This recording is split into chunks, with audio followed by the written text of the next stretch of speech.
Presiden Joko Widodo rencananya bakal menekan peraturan Presiden, Perpres, soal akhir pemberlakuan pembatasan kegiatan masyarakat, PPKM, dalam waktu dekat. Kementerian Kesehatan RI membuka alasan di balik pencabutan tersebut.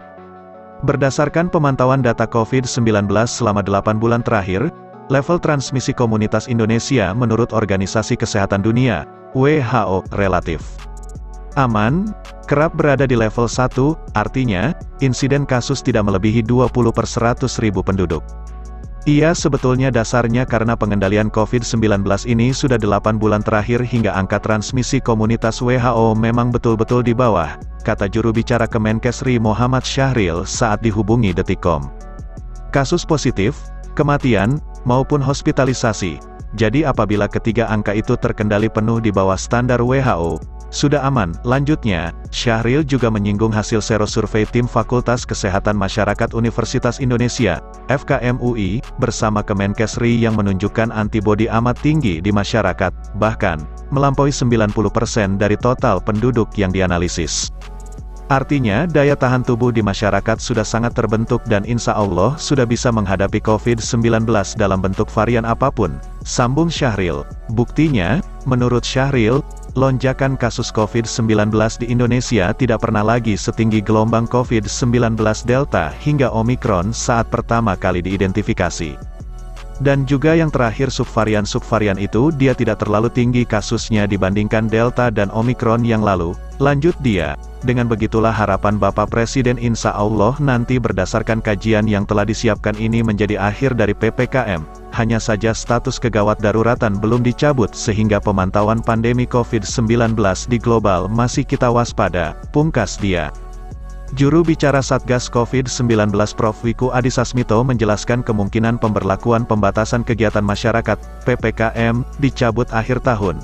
Kebijakan tersebut dibarengi dengan landainya kasus COVID-19 di 4 minggu terakhir, usai sempat menyentuh kurang lebih 40.000 pasien dalam satu pekan.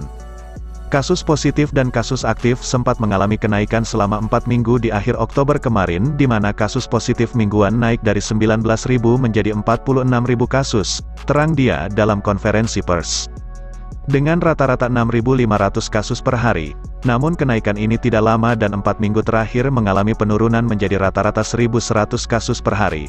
Penurunan kasus aktif dan kasus positif COVID-19 otomatis berdampak pada angka kematian. Kasus meninggal mengalami penurunan menjadi 174 kasus per minggu, dengan rata-rata 24 orang meninggal akibat COVID-19 setiap hari. Kabar baiknya, angka kesembuhan relatif tinggi sepanjang 2022, bahkan 2 bulan terakhir mencapai 97%. Melihat data yang ada, COVID-19 di Indonesia dapat dikatakan terkendali, beber dia. Prof. Wiku berpesan, di masa PPKM dicabut, masyarakat memiliki kesadaran penuh untuk mencegah penularan atau terinfeksi COVID-19.